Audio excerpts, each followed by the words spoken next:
Another thing that I think about is at the time where you were kind of like we talked about, losing to Brodus Clay, that kind of thing. Mhm. I remember that they did this, what I thought could have been a great storyline, could have been something definitely should have been showcased on pay-per-view, but it was you and Daniel Bryan.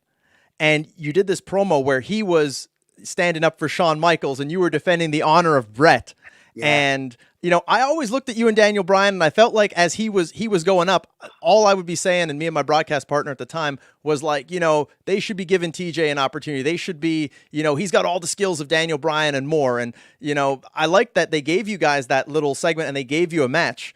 I always liked when you worked with him. Even when you did that match with him on Saturday Morning Slam, where Uh, where you put him in a ball and rolled him around the ring, that was good fun too. yeah, we had a lot of fun live event matches, like a lot. I remember wrestling him a bunch on live events, and it just would be so fun because um, at the time I'm supposed to be a heel, but like exactly to your point, I didn't really have any steam or heat on TV, so we just would do our own thing, and I just would wrestle. We would wrestle like a wrestling match up front, and the people knew like at some point I'm gonna turn on them. I feel like, but they never knew when. Like we would do so many little things, like something, and he gets bumped to the outside, and I sit on the ropes and let him in, and then people are like, no, no, no, and then he like comes in. I don't do anything. Then something, something, something, and it's like maybe before that's like a clean break in the corner, and so then like almost try to get my mindset was to try to get the people to drop their guard a little bit, and then I found the turn, and then it just was. We just would have, and there was no set times. It would just be like until I felt like I got them. That now they're gonna bite on the swerve. There was no set time. It's just me and Brian would just wrestle until like, okay, I think we got him. Let's go. Yeah.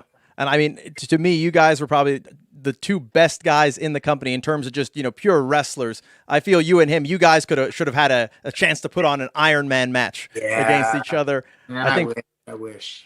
yeah, it's definitely fun to look back at that time in wrestling. We had one we had a 2 segment match on SmackDown that's kind of it may be a little bit of like a for me for a Tyson Kidd hidden gem that I don't think a lot of people really know about, but if you watch it, it's like I work his leg. There's a lot of cool little psychology things in that match, I think, and Wade Barrett's on commentary, I think, and I don't know, it doesn't, like a lot of people don't really message me about that match a lot, which is fine, but I think it's better than most people.